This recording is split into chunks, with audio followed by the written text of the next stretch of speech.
أعوذ بالله من الشيطان الرجيم. بسم الله الرحمن الرحيم. جنات عدن يدخلونها يحلون فيها من أساور من ذهب ولؤلؤا ولباسهم فيها حرير. سورة فاتر 33 نمبر آیت. دې 33 نمبر آیت کې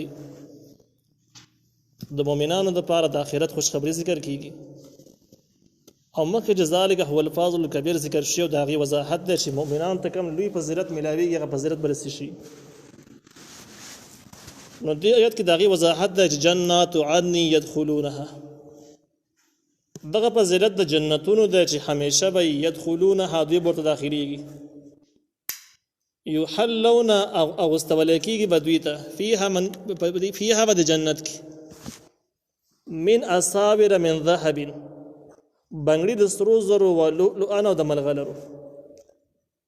جنتیان ته به د اعزاز په طور باندې په لاسونو کې د سرو زرو بنگړي واچولی شي او په دغه کې به ملغلرې هم لګېدلي. ولباسهم فیها حریر، او جامې به د دوی په دې جنت کې د ریخم وي، قیمتي جامې به ته واغوستولی شي، دا به اعزاز شي. دا اول سر دې سکن کې دغه یو سوال چې دا مخکې هم ځای په ځای باندې حل شوی دی چې دوی ته بنگړي اچولی کېږي. بنگړي خو به عیب د انسان دپاره، نارینه دپاره خو عیب دی په دنیا کې. نو آیا دا به یوازې زنانو ته اچولی کېږي که څنګه خبره به شي؟ یا نارینو ته به هم اچولی کېږي نو عیب به شمارلی کېږي نه به شمارلی کېږي؟ دې کې جواب هغه دی چې کم اکثر مفسرین نقل کړی دی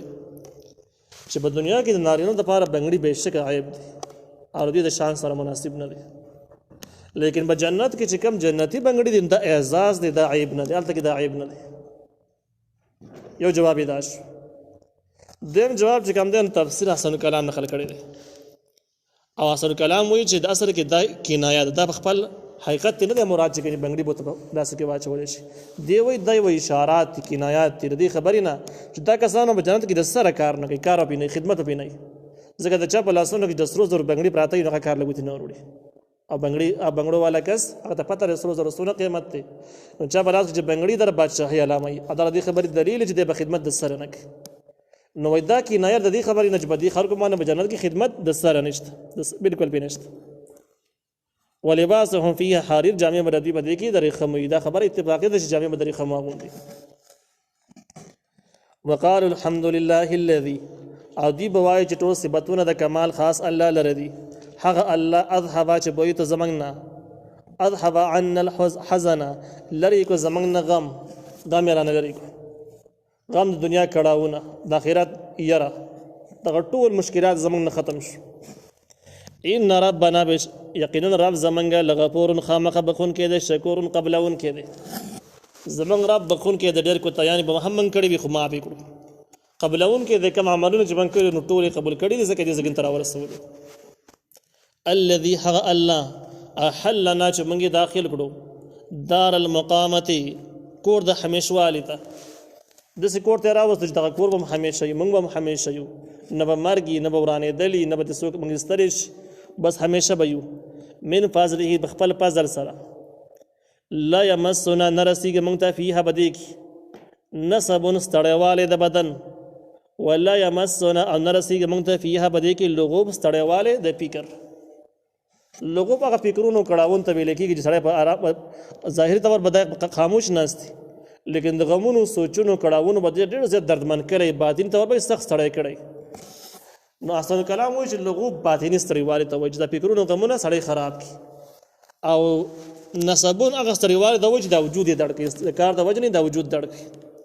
هلته به جنتیان ته د وجود ستړیوالی د وجود دړ دا به د سره نه مني، ځکه هلته کې دیاړیانې کړاوونه دا د سره نشته دی، ګرمي یخني پکې د سره نشته دی،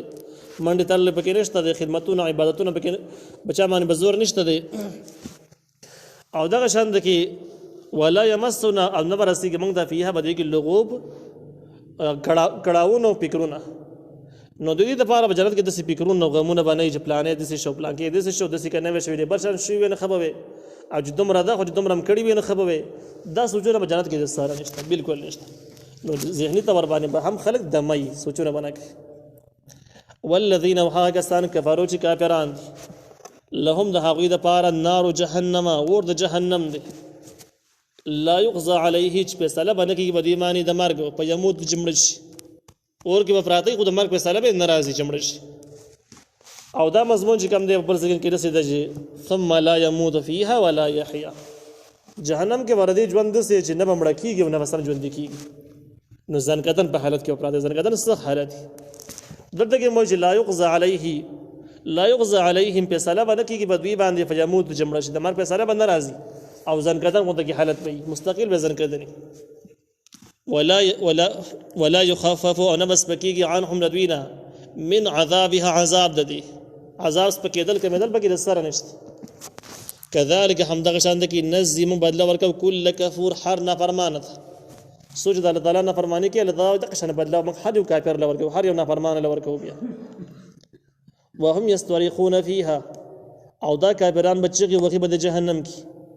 ربنا چې رب زمونږ اخرجنا منو باسا د جهنم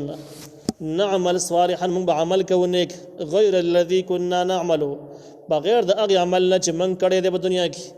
کم سم چې کړی دی د عملونو نه په کار دا غلط دی آینده کې موږ نور عمل کوو جنت والا عمل کوو خو دې بیرلم دی بس یو مهلت رضلاک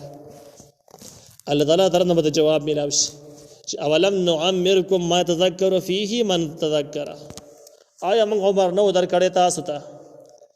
ما هغه مقدار يتذكر فيه چې نصیحت قبول کړي باغی کی من هغه چا تذکر چې څوک نصیحت قبلای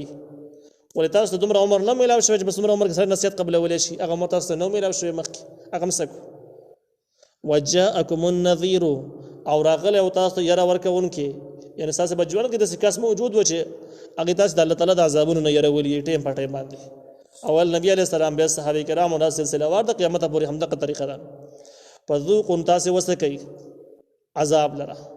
فما للظالمين من نصير نبي الظالمان لپاره اس مددګاران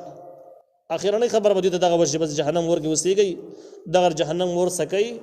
تاسو د پاره اس مرسته کوونکې برا پیدا نشي بس دغه شانته کې